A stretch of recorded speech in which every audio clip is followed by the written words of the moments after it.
Okay, we're going to go ahead and get started. Before I introduce our speaker this evening, or this afternoon in the United States, I should say, I just wanted to lay out some housekeeping for those of you that haven't attended one of our webinars in the past. First off, I'm Seth Elliott, the Chief Operating Officer of GTM Hub. And thank you for taking the time to join us today to hear about unprecedented change during an unprecedented time of crisis and the response thereof.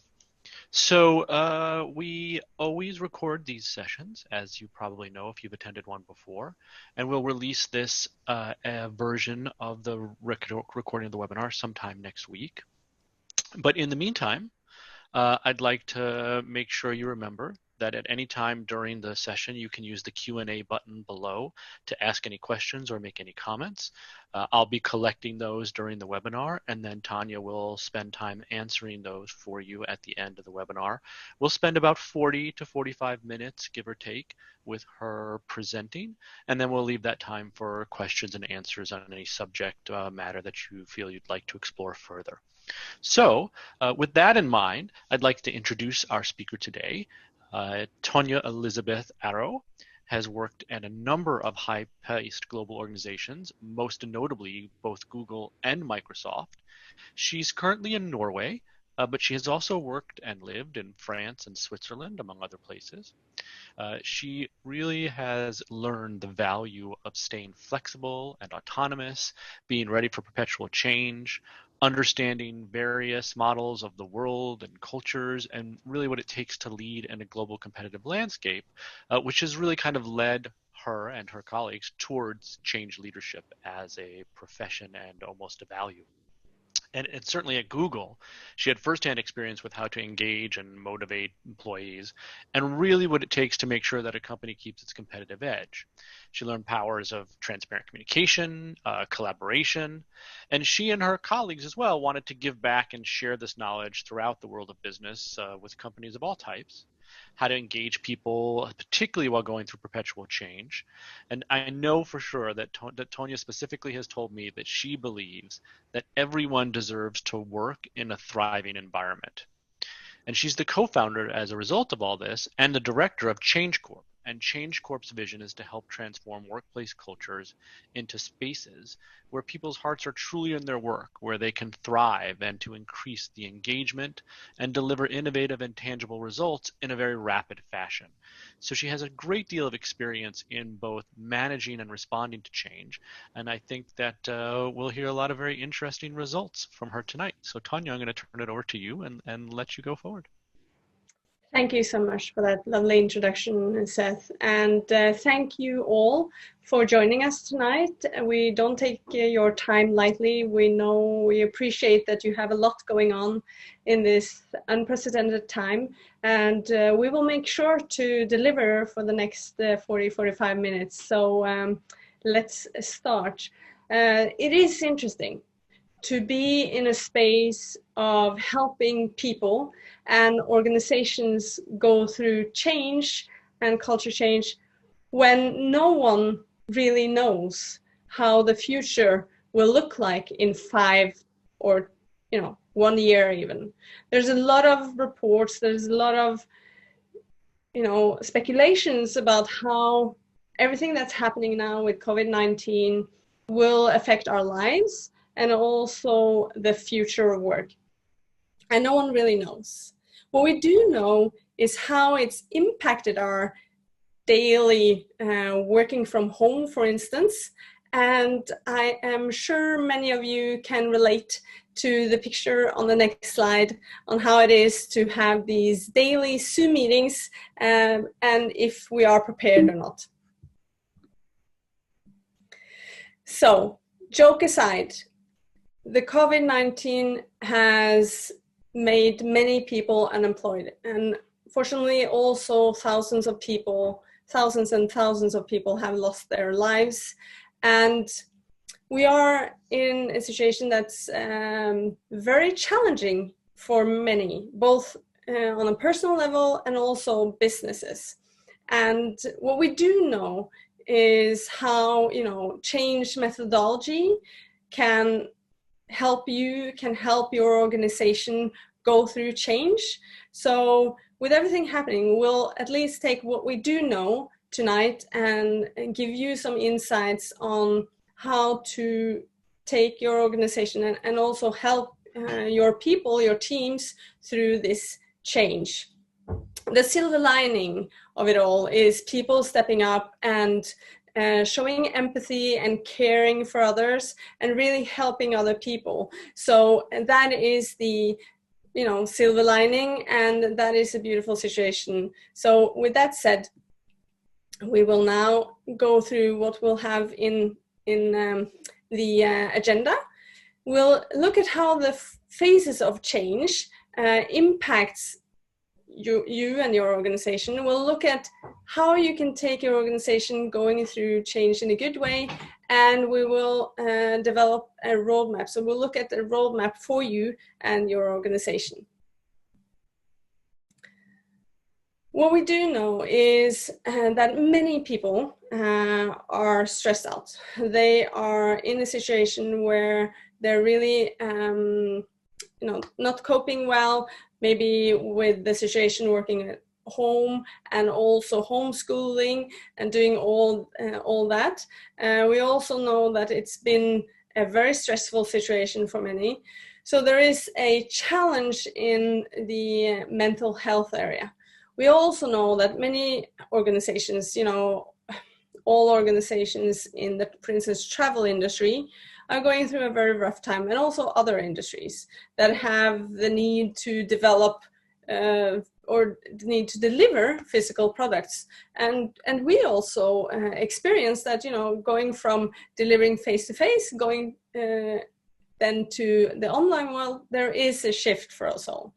So there is 60% of businesses, at least, that say that they have a decrease in turnover, and many are looking at bankruptcy as well.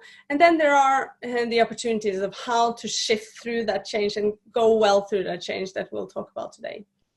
And you have, on the positive side, for those who do actually work well from home, the fact that many are really enjoying working from home, and you have 45% that their work situations will actually change and that they might be more flexible, which is a good thing.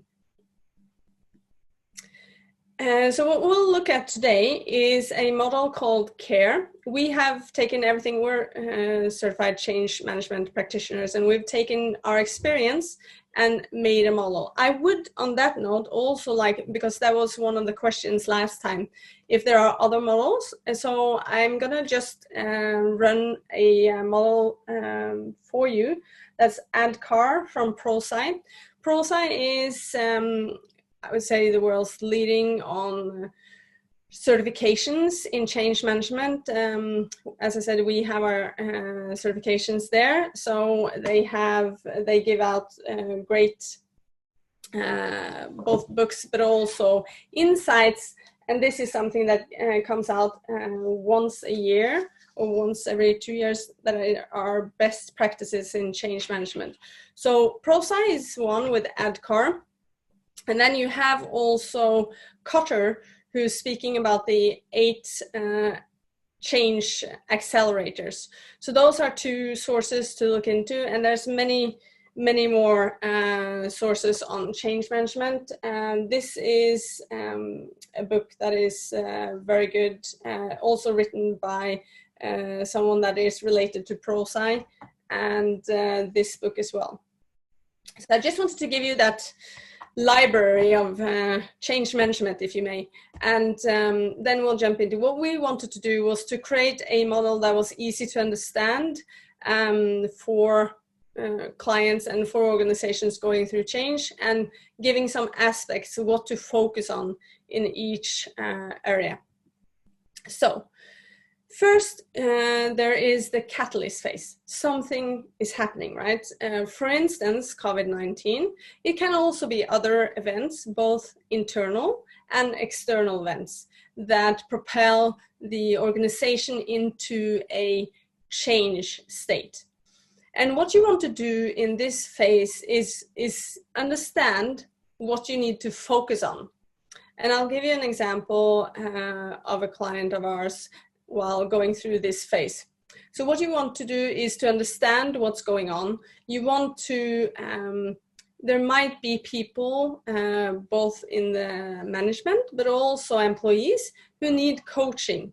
You might want to do gap analysis, you might want to do leadership diagnostics, you might want to do pulse surveys to find out, you know, how are we doing, what's needed to get through this. And yeah, and what we had here, we had an example where it was a client who had gotten a negative feedback from Great Place to Work, and or, you know, results that they didn't really like. So it was a private organization, and they also saw that there were some issues that they needed to understand better. They didn't really understand where the issues were coming from. And so we did a pulse survey.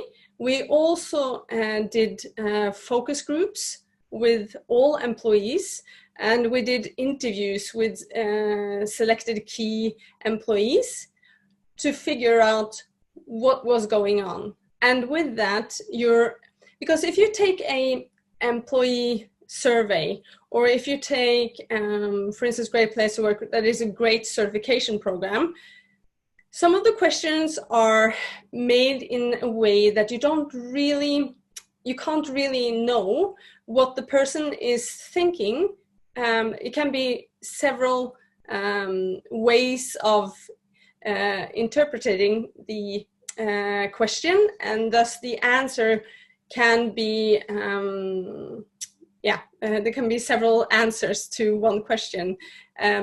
So if that makes sense. So what we want to do is really to understand what lies behind the answers in the surveys and to get that pulse on the organization.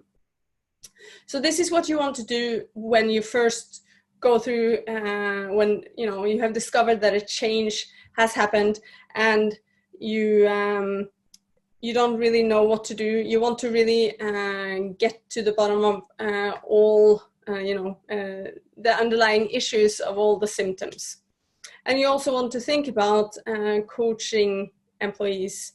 For instance, we had a situation where a public organization had issues in their culture, and they had gotten bad results on their yearly employee study. And we kind of got a text message on Friday asking us if we could come on Monday. And what we then did was actually run a series of coaching sessions with employees in all levels of the organization.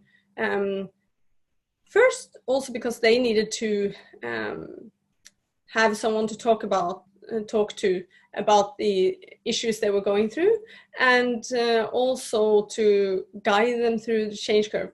When a disruptive thing happens, or when you go through something that is perceived as negative and stressful in an organization, you can have many people stuck in the kind of shock, confusion phase of the change curve, and you want to get them moving along the change curve into, exploring and being optimistic and positive about the change. So it's also helping them on going through the change. Then you have the second phase, that is adapting. So we want to adapt to the what's going on, and we want to also make sure to stay competitive or alter our services if we are a public organization. So if the people we are serving have needs that have changed, we need to alter our services. So what we need to do here is go into, we've gathered feedback from the first phase, the catalyst phase. We are looking at the feedback, what does it mean? And we want to maybe look at what our organization is about, what our purpose is about. So we want to maybe do some work on that, and definitely work on our comm strategy for moving forward, so that everyone knows what's going on. So here it's about helping the leaders, and we had back to the example with the public organization, coaching the leaders, giving workshops that could help them look at the culture, what is it that we want to accomplish here, what's the purpose of our work, and then redefining that. So redefining the vision, for instance, having a workshop with all employees or the people that wanted to get involved, have a workshop on what kind of what kind of vision do we want to have in this organization. What is it that we would like to see? So that's something you would like to do here.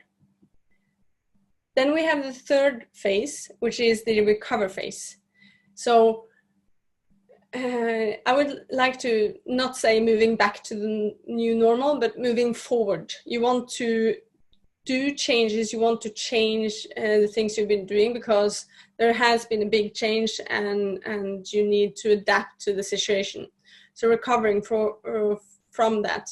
And for instance, one thing on in this phase is to do a behaviors workshop. So for instance, if you look 18 months forward ahead, then how do we want to, how do we want it to be at work? What do we want to see? What do we want to hear, feel? What kind of behavior do we want to see in the workplace? That is a great way of re-engaging and motivating the employees to go through the change, to become change ambassadors, and to really get aligned with what we're trying to accomplish. And then you have the what to focus on. So again, the pulse survey that you did in the first phase, you want to redo. You want to see and measure, and this is what GTM Hub is outstanding on as well, to measure. How can you measure what you're doing, right? So OKRs. You want to measure how you've done since you were in the catalyst phase. And I have to say, one of the amazing things we've discovered going through this crisis and last months were the letter from, I don't know if you read it, the letter from Brian Chesky, his co-founder in Airbnb. And they had to let people go, quite a lot of people. And he wrote a letter to the employees, and also it was included both to the employees that were staying, but also to the employees that they had to let go. And the empathy and the compassion and the love he shared in that letter with the employees. I mean, you can say that, Airbnb have had a lot of means, so, they can do things like making sure that everyone keeps their laptop moving forward, paying for their insurance, and going out of their way to pay salary longer, etc. And what was most touching with that letter, and how he has also tweeted about, if you need great employees, please contact me, because we unfortunately have to let some of our team members go. You could really feel that they were family to him. They were really important, and he really did not want to let them go. And the transparency about why they had to do it, and the honesty and the humility and compassion he shared in that letter, and really painting the path forward, you know, saying that if you were staying, then you would be invited by your manager to have a meeting, and if you had to go, unfortunately, then you would also be invited to a meeting and you would be taken care of. And that's really a best practice in how to do a humane restructuring. When you read that letter, you really feel that the only reason why he's letting people go is because of the changes in their industry. You also, in the recover phase, want to develop people. So you want to develop the team leaders. For instance, we had an organization where they were growing like crazy, and they needed team leaders to help the team members, both with, you know, personal development talks and really to support team members. So they were creating teams and team leaders. And then you had people going from being a subject matter person to being a team leader. And that was painful. And they had to go from 100% on subject matter to 30% team leader, and then 70% subject matter. And several of them had, you know, it was a change in behavior. It was a change of, you know, how their work was structured in a week.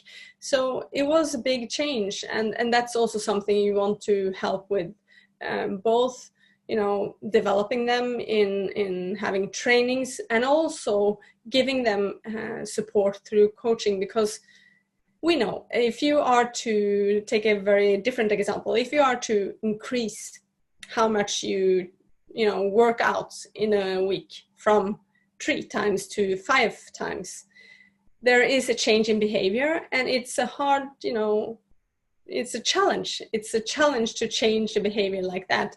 And this is what it is for those team leaders and for the people going through change as well. It's tough to change any behavior, and we need accountability partners. We need people who can help us get through that change.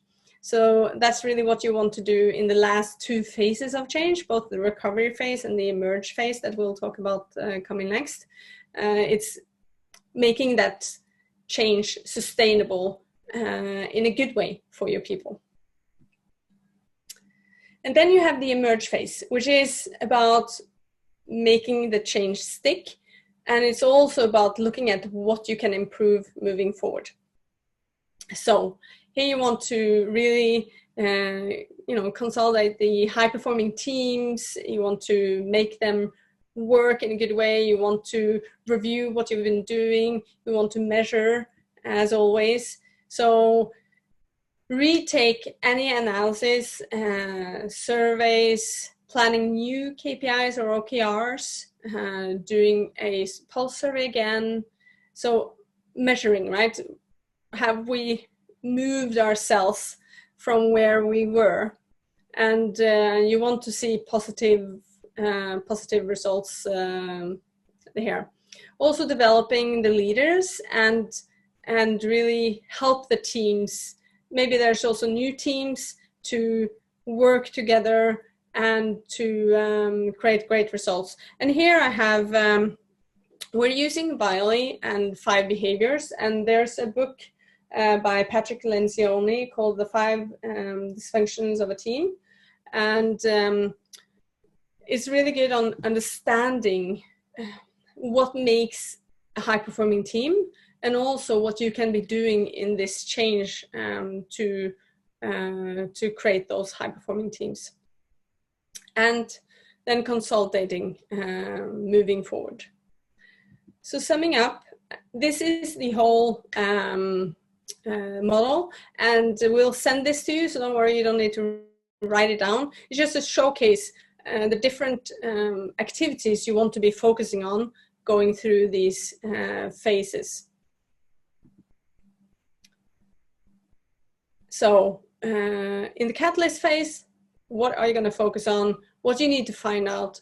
What's the pain points? what's the underlying issues underneath the symptoms, then innovate to stay ahead, and what is it that you need to change, also getting the insights from the catalyst phase. So really digging in the data to find the real problems. I have my colleague and partner, Carly Olsen Havland, she says the issue an organization comes with is really the real issue. So there's always more to find out. Then moving forward to a new normal, what does it look like? What do we need to have changed, and how can we measure what we're doing? And then going live, measuring again and improving, making the change stick and sustainable. And so that was what I had. Please feel free to email us, and please feel free to reach out to Seth and his colleagues as well after. And feel free to ask any questions now. I would love, be happy to answer them. And I'll give the voice back to Seth. Thanks, Tonje. That was great.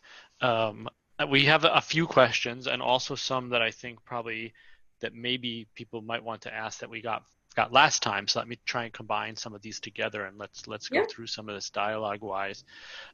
One question that comes up here is you've laid out this model, the care model, and starting in the catalyst stage, does the type of change itself play a role on how you determine focus or how you do gap analysis? Are there like different types of categories or crises that in of itself, I guess, is kind of the question here, inform how you evaluate focus or gap analysis? That's a good question. And yes, so having said that, we do like to have some sort of foundation, you could say, on what you use as a toolkit for doing the analysis in the catalyst phase. That is to have a very tailored survey, either pulse survey or a tailored survey that will uncover more of the issues. And also we've found that focus groups are good because they engage, and they might enable people who normally feel unsure what is politically correct to share. They will share more in a situation where they're in a group and they feel safe that it's okay to share, and it will be treated confidentially and only for the use of improving whatever is needed to be improved, and it won't be reported back that this person said that, etc. So there are some toolkits, you could say, in the framework that work well. Also interviews with key people to find out different things about stakeholders, and also reporting, etc., what is needed. So was that a I think that answered some of it, and I think maybe another piece to it that I think through your experiences, today the impetus for this conversation is COVID-19 and its effects both experientially and economically. But for you and for Change Corp, either individually or in your work there, how often is there an external change focus versus an internal change focus, and does it make a difference for this type of model in that regard? Good question. Normally we would see more internal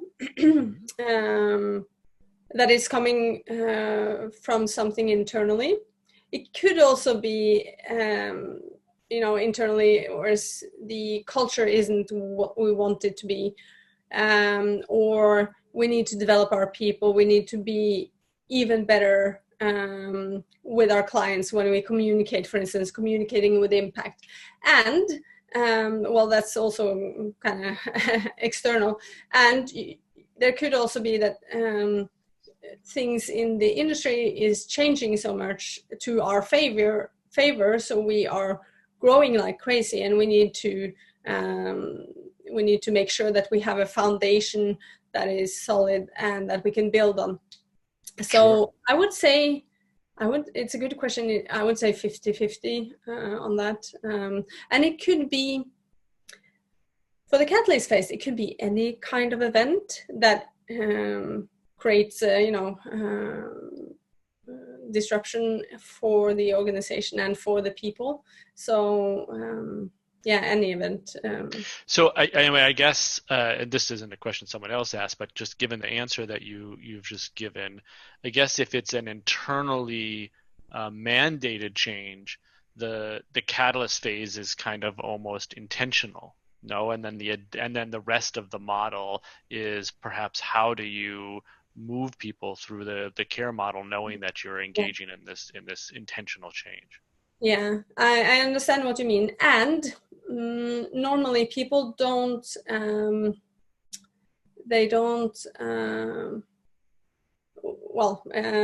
many occasions, we're brought in where it's not really an intentional change per se, or it's just they see that they need to do something with the situation that's gotten out of hand in a way.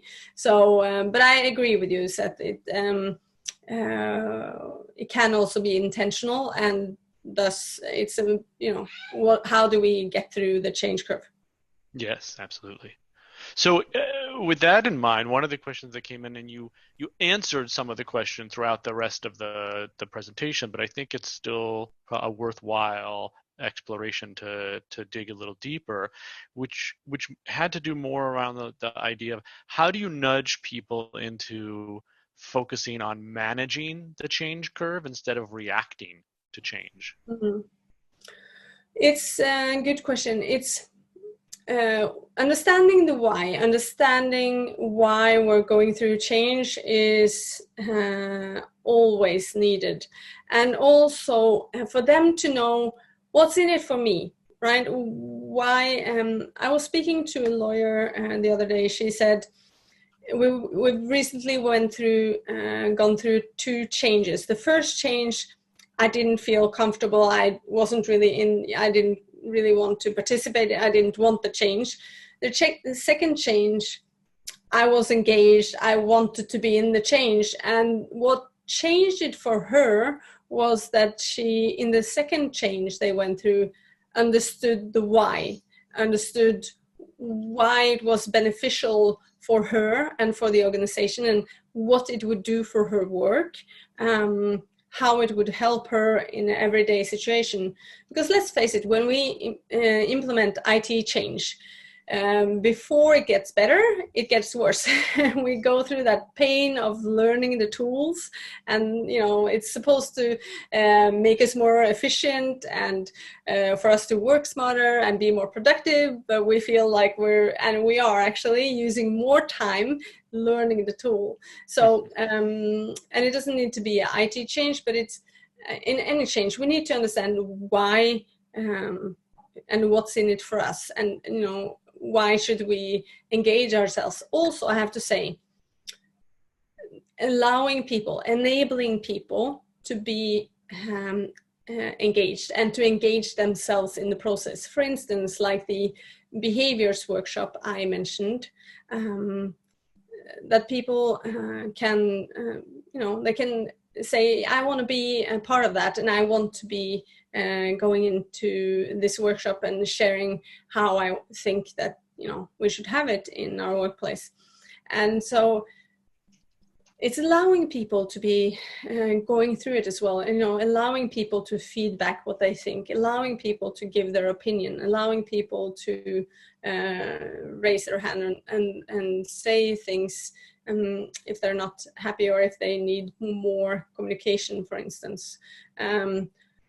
Another thing, and last thing, is transparent and honest communication. Even if you don't know as much in the current situation as leader, it's good to then say that, this is what I know, this is what we don't know, we know that we need to make some changes, and this is what we're thinking of, etc. Just be as transparent as possible in that situation. Yeah, sure. That makes absolute sense. Let's see what else we have. It wasn't asked specifically this time, but last time we talked a little bit about this, and that was your thoughts on some of the best form of questions to ask during a pulse survey. You made some quick references to it this time as well, Tonje, but maybe make some of those comments again. I know it's really valuable to hear about that. Yeah, absolutely. I did actually have some questions. Absolutely. So asking questions about what's going on. So these are COVID-19 questions, just a set of them, four of them.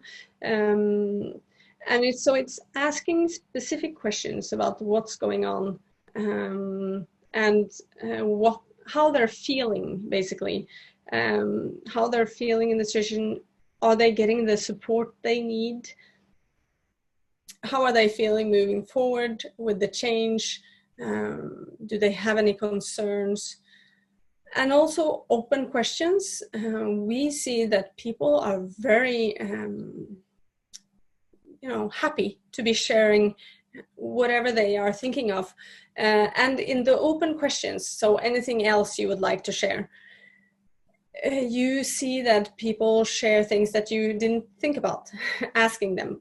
So so these are some, and I'm happy to, if anyone wants to have more examples of questions, I'm happy to share them after.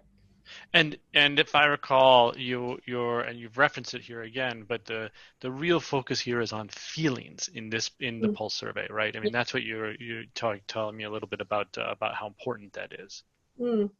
Absolutely, because what we do in employee surveys, the yearly survey, it's not talking about feelings normally. It's talking about, can you see yourself in the organization in 5 years' time, and do you have trust in the management, etc. So the classic things. And what you want to uncover in a situation that is different than the norm is how people are coping, how they're handling the situation, and thus how are they feeling. And it might be a simple question like, how have you been feeling this last week, and why? If you have the weekly or bi-weekly surveys, you want maybe to ask that question or equivalent of that. Sure. So here's a little more interesting departure from what we were talking about last time, and I think it's probably because you brought up some of these other models a little more specifically. What's one lesson from Lencioni or your own experiences and Change Corp regarding what makes a high-performing team, and how is it different during change? So one aspect that makes a high-performing team was the first question, right? Well, what's the one best lesson about what makes for a high-performing team and how it differs perhaps during change or things of that nature? I would say the one lesson, which is quite interesting, is high-performing teams allow for disagreements, and they allow people to have open, conversations about what, having arguments, and open arguments that aren't taken negatively, and where people have open disagreements.